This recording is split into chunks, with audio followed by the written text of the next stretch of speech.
Selalu tersimpan kisah luar biasa di balik sebuah mahakarya.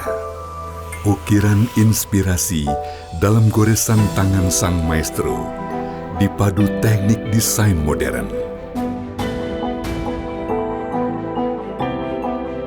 Simfoni benang kaya warna menghiasi kemewahan sarung BHS.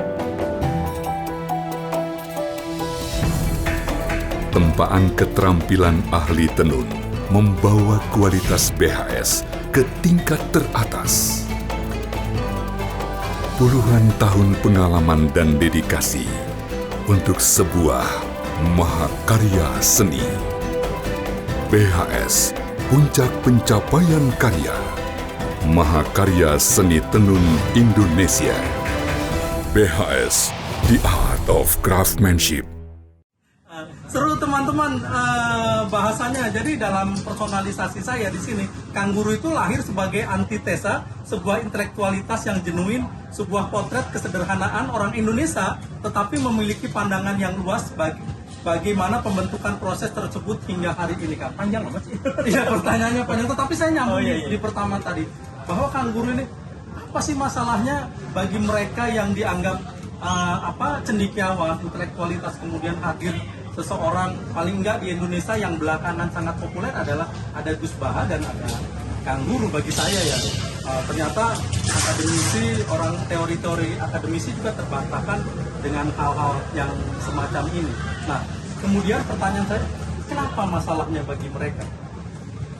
Ya, kalau saya disetarakan dengan Gus Baha terlalu berlebihan kayaknya.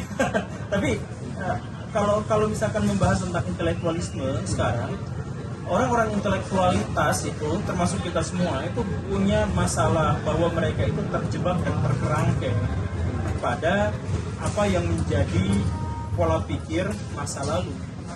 Jadi ceritanya gini lah, kalau kita sekolah, ini awal mulanya ya, kalau kita sekolah, kita baca buku. Buku itu dibuat 30 tahun yang lalu untuk kita baca hari ini dan untuk kita laksanakan di masa depan. Dalam konteks itu aja udah ngaco. Iya. Kita hari ini mempersiapkan masa depan, baca buku dari masa lalu. Lah, gimana relevansinya? Nyambung. Tapi kenapa buku-buku bisa seperti itu bisa ada? Karena di masa lalu disrupsi itu hampir tidak ada. Di masa lalu itu orang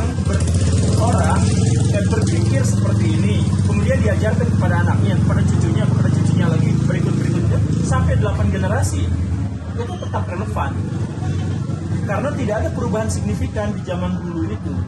Makanya muncul tradisi tadi itu. Maksudnya gini, orang zaman sekarang nanti kalau bikin roda acaranya seperti ini. Sampai 200 tahun kemudian, teknik yang sama masih relevan dipakai.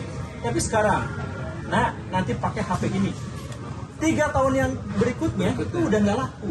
Artinya apa? Artinya kalau misalkan orang-orang zaman sekarang mengajarkan kepada anaknya, kamu harus seperti ini ya, nanti sekolah yang benar biar jadi PNS, ajaran itu akan menjadi tidak relevan dalam 5 tahun ke depan. Jadi gimana ceritanya kita baca buku 30 tahun yang lalu untuk bisa berhadapan dengan masa depan 30 tahun berikutnya. Artinya ada jeda 60 tahun, itu sudah benar-benar kacau. Kalau ada orang-orang yang intelek atau ada orang-orang akademisi yang membaca buku dan lain sebagainya dari masa lalu untuk diharapkan pada masa depan, dia berhadapan dengan masa depan langsung kacau. Iya.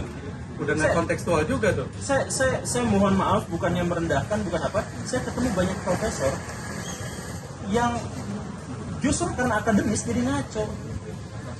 Ada presentasi ilmiah seorang profesor di Indonesia dengan saya ngobrol, dia tiba-tiba ngomong seperti masyarakat Jepang yang maju, yang dengan semangat Bushido dan bla bla bla bla. Jepang sekarang itu udah kiamat, Jepang sekarang itu udah mau mati. Dia tuh nunggu mati aja. Jadi gak cocok lagi kalau misalkan dijadikan sebagai model tentang pembangunan. Jepang yang dia maksudkan itu Jepang tahun 80-an, bukan Jepang tahun 2023, itu udah 50 tahun. 50 tahun di zaman sekarang itu udah kayak zaman purba ya. Udah perbedaannya udah luar biasa kan. Kalau kita nonton film Hollywood, bayangkan Avenger dibuat di tahun 80-an, CGI-nya itu ngeri banget. Iya kan? Sekarang berubahnya udah sangat drastis. Jadi orang-orang intelektualitas yang orang-orang intelek, orang-orang akademis yang terjebak pada masa lalu itulah yang pada akhirnya menjadi salah untuk menalar dan mentransfer pengetahuan. Tapi di satu sisi kan punten kita ini kan produk pendidikan semacam itu. Ya iya, makanya salah. Tapi bisa membenarkan kemudian maksud saya paling tidak bisa mengoreksi dan bisa memproyeksikan pikiran kita ke depan bahwa ini salah. Ya, Juga produk dari pendidikan itu sendiri. ya benar dan salah itu kan bisa ditakar. Benar dan salah itu, misal ya, ujian sederhana. Siapakah istrinya Bung Karno? A, ini, B, ini, C, ini, D, ini. Itu kan sebenarnya bisa ditakar. Benar dan salahnya itu bisa ditakar. Itu, soal yang seperti itu soal yang salah. Tapi setidaknya kita mengetahui bahwa benar dan salah itu bisa ditakar. Jadi kalau misalkan ada kalangan intelektual, kalangan akademisi yang misalkan berbeda pendapat, kemudian kita koreksi, kita kritisi, dari mana kita bisa mengkritik, dari mana kita tahu bahwa kritik kita ini benar dan sebagainya, karena ada kriterianya, kriteria benar dan salahnya itu ada. Misalkan salah satu yang membuat saya banyak dikritik oleh kalangan akademisi, khususnya dari yang kalangan pendidikan, misalkan saya terlalu frontal ketika menyebut bahwa masyarakat di Indonesia itu adalah masyarakat yang pendidikannya kurang, misalkan, atau anak-anak SD kita, SMP kita, SMA kita gagal dalam berpendidikan gitu. Saya bilang bahwa anak-anak di Indonesia itu gagal berpendidikan, misalkan seperti itu kan dikritik. Nah, jadi siapa yang bisa menentukan pernyataan saya atau pernyataan pengkritik itu yang benar? Ya tunjukkan aja kriterianya, mana yang disebut. Ini saya punya datanya, data kompetensi saya ada, data jurnal ilmiah saya ada. Uji itu sudah teruji, jurnal ilmiah itu sudah teruji karena sudah ada lembaga akademis yang membawahinya, yang menaunginya. Empiris lah ya. Empiris, ya sudah selesai, saya punya data akurat itu, bantah datanya kalau bisa. Kalau mau menunjukkan, mendemonstrasikan mana yang benar dan mana yang salah, ya tunjukkan datanya, tunjukkan faktanya. Mudah kan? Iya benar. Itu belakangan yang agak hilang ya begitu. Kita nggak mau fair secara fair, terbuka, membuktikan hal yang begitu. Termasuk saya senang tuh materi kemarin soal tidak relevan lagi dunia filsafat terhadap Wah, ini saya bilang jadi ngapain kita udah nggak perlu lagi tuh baca Sigmund Freud, apalagi Freud ya, salah satu filsuf lah ya, salah dia mempengaruhi filosof. Oh. Dia salah satu yang mempengaruhi filosof besar. Ya itu sederhananya teori di masa lalu untuk hari ini itu kan agak pecah, relevansinya agak jauh gitu. Dan pada akhirnya itu ada yang jadi ideologi kayak ideologi barat yang sekarang kuat dengan feminisnya, kuat dengan LGBT-nya. Itu saya marah plus gimana gitu karena sumber mereka ternyata dari McKinsey. Nah saya seneng nih, ada saya garis bawahi marah. Kang Guru tuh kalau marah gimana emang? Kalau saya marah itu ngacak-ngacak spiteng. Soalnya kalau marah terus nerocos ngomong 3 jam gitu ya? Ya iya itu justru. jadi saya nggak akan kehabisan konten YouTube karena saya bisa marah Emosional. Iya, jadi saya keluarinnya di situ. Jadi kan marah itu boleh selama marah itu produktif. Iya. Marah itu jelek kalau misalkan ya tadi acak-acak spiteng, apalagi spiteng orang dia acak-acak gitu kan. Ya. Pidana itu mah. Bau lagi. Nah seru, ini ngobrolnya nanti suatu saat saya pengen. Nah ini soal teknis nih. Kang, itu materi isu kalau nge-YouTube itu dicatat apa sudah melekat daftar bacaan dalam apa isi kepalanya Kang Guru nih? Ya, ada daftar bacaan di belakang. Oh gitu. Ada ini catatan-catatan kecil. Kalau saya kan bawa catatan nih, banyak kan catatan kecil. Saya juga bikin kayak gitu. Oh, gitu? Saya kalau mau bikin Tapi dia pegangnya sisir. Iya. Atau kadang dijepit-jepit ininya. Jadi gini, saya tuh kalau mau bikin konten ya bikin dulu naskahnya lah. Jadi video pendek tuh berarti 2 lembar folio. 2 lembar itu tuh untuk video Ada pendek. di sini gitu ya. Ada ini nih saya. Oh, di HP pantesan Iya. kadang begini gitu ya. Jadi kalau misalkan 3 lembar berarti itu sekitar 19 menit. Jadi saya mau bikin video panjang, video pendek. Sekarang lagi video pendek karena banyak yang padat. datang. Itu banyak yang kayak dari Cilegon tiba-tiba datang ke sini gitu kan. Kayaknya saya itu. Oh itu ya. Kayaknya saya. Ya, Itu itu kan- juga nih Kang Guru. itu kan ngundang kan. Nah, waduh, saya lagi mau bikin konten nih, tapi ya udah bikin video yang pendek kayak gitu. Ngundang tapi saya yang datang. Iya, Kan bingung tuh. Iya, benar. Saya yang ngundang tapi saya yang datang ke Bandung. itu untuk menetralisir agar saya tidak disebut pria panggilan. Jadi ya tapi jadi saya bikin tetap itu, bikin naskah kata-kata. Nah, setelah bikin naskah saya simpan di HP, kemudian saya ngomong, wow, itu tetap jadi contekan. Jadi kadang-kadang kalau misalkan Ajarin saya- sih Kang. Hah? Ajarin apa? ajarin begitu. Ya ini nih ada tuh. Rasanya ada di sini. Nah nanti pas bagian saya nampilin slide itu saya baca gitu. Sama dong kayak saya ngapalin juga nih. Nah Kang, kemudian kan sekarang nambah kayaknya sih saya pikir sadar soal kontroversi dan semakin kontroversial. Bagaimana tuh menghadapi kontroversial kan melelahkan ya. Kadang ada yang saya dengar bahkan nanti lama-lama halal daratnya gitu. Oh udah sih udah. Oh udah gitu ya. Sama Arab aja katanya ditungguin tuh. Kalau ke Arab Kang Guru nanti ditangkap apa Iya, gitu ya. KBRI. Gimana tuh menyikapi gitu? Itu kan melelahkan tuh kan. Ya memang melelahkan, tapi kan sebenarnya itu justru jadi bahan konten baru. Cuman dari riwayat. Melelahkan dan bikin saya marah. Kalau bikin saya marah kan jadi produktif. Iya benar-benar. Obrolan kayak gini juga kan bisa aja saya eksploitasi untuk jadiin konten baru gitu kan ya bisa aja. Jadi saya misalkan bikin video baru misalkan saya dinistakan oleh para penggemar sarung. Iya bisa. Jadi ya selama di situ ada keresahan itu ada bahan inspirasi untuk bikin video, untuk bikin konten. Kalau saya nonton tuh yang soal keruntuhan apa dunia kain lah ya hari itu. Oh, iya. Saya nonton tapi nggak spesifik. Nanti saya mungkin request dong nanti akan menceritakan soal perjalanan sarung lalu apa saja termasuk spesifik misalnya merek-merek apa aja yang survive di Indonesia bahkan di dunia lah ya. Kalau nyebut merek tuh saya biasanya kritik. Oh gitu. Saya kan pernah nyebut Aqua merek, nyebut Tribun News, nyebut Metro TV, saya sebut secara iya, tapi ini sebenarnya kan adalah untuk. Tapi kan sayang kalau ngeritik mah itu. Nah, kalau apa? Sayang, tanda sayang lah. Mengkritik kan tanda sayang. Care, kita memikirkan dia toh. Enggak, saya enggak sayang. Loh, kenapa dipikirkan? Saya sayang rakyat Indonesia. Tepuk tangan dong teman-teman. Kalau saya nyalek kayaknya lolos. Nggak lolos. Oh, enggak lolos. Iya, soalnya nanti apa ngomongnya kebanyakan di DPR. yang lain enak. Oh iya. Nah, Kang, terakhir deh. Udah nggak ada. Oh, udah enggak ada. Terakhir deh sebenarnya saya pengen ngomongin soal agama. Karena itu yang paling khas, pendidikan dan agama ya. Saya lihat sih Kang Guru tuh yang khas. Nah, kalau ngomong agama, masa depan agama kita ini, terakhir saya capture data-data yang bahwa kok orang tidak percaya agama dan tidak percaya Tuhan itu kemudian meningkat dan populer.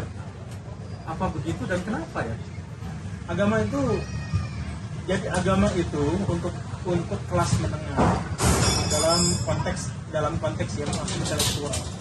Jadi kalau misalkan kelewat bahasa kasarnya ya, kelewat bodoh gitu, itu nggak akan peduli pada agama. Kelewat pinter, dia akan kritis pada agama.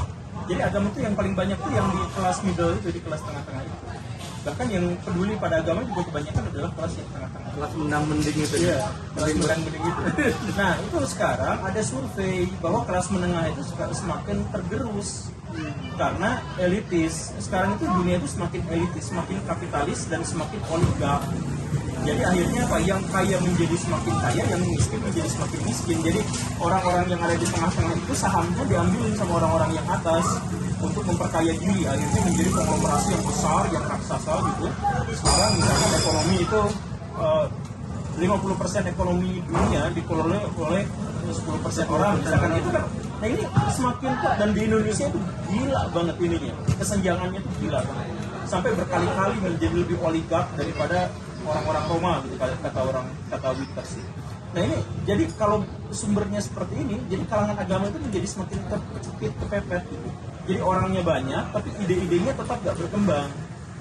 Jadi kalau misalkan ngelihat dari skema ini, agama itu kedepannya nggak punya visi, nggak punya masa depan. dalam skema ini gitu ya. Catatannya agama itu tidak punya masa depan, oke. Ya karena ini menjadi perdebatan dari para profesor di Amerika Serikat. Jadi di buku Armstrong itu di bagian akhir di sejarah Tuhan itu ya, di bagian akhir bukunya itu ada beberapa perdebatan bagaimana masa depan dari agama. Apakah agama itu bisa bertahan, bisa beradaptasi, atau agama justru menjadi rival bagi sains dan teknologi sehingga tercapai keseimbangan yang terus-terusan terjadi gitu. Apakah apa? Ya itu macam-macam di situ. Yang jelas saya sih berpikir bahwa saya akan menjadi salah satu juru selamat bagi orang-orang beragama. Maksudnya saya punya visi itu gitu. Saya punya visi itu. Saya setiap berdoa, setiap apa, saya selalu ada di situ. Tapi kita gugurkan juru selamat itu kok nggak ada yang gendut saya kira ya. Ada.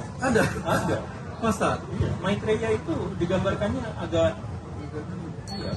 Kalau di Buddhism emang dewa-dewanya nggak gendut-gendut sih. Tapi kalau Mesia, film-film Mesia itu kan juga nggak ada yang gendut ya. Oh iya, itu kan buatan Hollywood. kalau buatan sini enggak ya. Kayak Hindu Buddha itu kan banyak yang gendut juga tuh. Oh iya, nggak ada ya. Iya, makanya kayaknya kita nih kriterianya nggak, soalnya kegendutan ini kan. Iya. Kan hobinya apa sih Kang? Hobinya apa ya? Saya belum tahu hobi saya. Tapi hobi saya hobi ngomong, hobi marah. Hobi marah juga. Yang kalau marah itu nerocos ya, banyak sekali. Kalau soal intelektual tadi, kenapa mau kira-kira Kang Guru nih ke depan mau juga berubah mengikuti lazimnya tradisi intelektual kita itu apa gimana? Ya, saya pasti akan berubah, saya bertransformasi. Tapi kalau misalkan bergabung dalam arus, kayaknya sih enggak. Bergabung sama arus itu lelah, karena kita harus menyesuaikan dengan banyak orang. Tapi kalau misalkan kita berdikari, kita kan bisa ngejekin orang tanpa kita harus ditarik-tarik ke sana ke sini. Ada pepatah tukang ikan yang menarik tuh. Hanya ikan mati yang mengikuti arus. Katanya begitu kalau kata tukang ikan kan. Oh iya. Iya, hanya ikan mati yang mengikuti arus. Gitu. Nanti saya tanya lah dari ikan mas. Kang, hatur nuhun, saya sudah diajak ngobrol. Akang jangan jawab. Iya, saya ngajak ngobrol, kemudian Kang Guru mau. Itu kan bagi saya yang orang kampung ini, nge-YouTube juga penontonnya nggak nambah-nambah, followersnya nggak nambah-nambah, yang selalu bertambah kalau saya ngonten sarung BAS kan. Makanya saya seneng, selain seneng, emang keren lah sarung BAS menurut saya ya. Produk lokal Indonesia yang kemudian mau ke arah yang lebih besar, ke internasional. Paling nggak iklan-iklannya kan pakai orang bule, logo-logonya sekarang sudah bicara seni. Kalau dulu tuh BAS itu logonya kan tagline-nya kualitas unggulan mutu. Sekarang itu the art of craftsmanship gitu kan. Susah bicara seni. Ini Gitu. kita dipikirnya di endorse ini. Saya bawa sarung BAS buatan, tapi sebenarnya saya tidak di endorse, tapi saya memang berharap, tapi berharapnya juga untuk lebih besar. Saya pengen keliling dunia pakai mobil, bawa misi kebudayaan itu mengenalkan sarung Mantap. BAS. Sebenarnya saya harapannya itu, mudah-mudahan didengarkan, gitu kan? Awas loh kalau nggak didengar. Makanya siapa tahu nanti Kang Guru materinya soal sejarah sarung lah, sejarah sarung. Teman-teman, sarungnya sini Pi. Saya kasih sarung kan, dan buku saya. Oh, ada bukunya. Saya nulis buku cuman nggak usah dibaca lah di foto, tapi saya kasih ya. Kayaknya nggak terlalu penting. Nah ini kita punya, nanti kita foto ya. Nah teman, ini buku saya, fotonya, judulnya itu agak mirip. Oh, saya udah punya ini. Nggak dijual, jadi punyanya dari mana? Dari ini.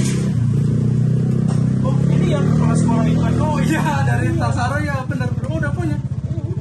Kita gini dong Nang. Iya, kalau ini endorsement buku saya. Belinya di Tokped. Tokped. Nah, oke. Nah, kalau ini sarung kan. Ini dari saya, Oh. bukan dari BAS. Gitu ya. Mudah-mudahan dipakai. Siap, saya pakai. Siap. Saya memang sedang membutuhkan sarung Wah. untuk merangkap kucing. Baik Kang Guru, hatur nuhun. Teman-teman, itu tadi pembicaraan kita dengan Kang Guru. Banyak tema yang bisa kita bicarakan, dan saya kira saya akan juga mudah-mudahan ada kesempatan berikutnya. walaupun di tempat sederhana dan kita banyak sekali gangguan suara, saya kira saya senang. Terima kasih, salam perspektif saya.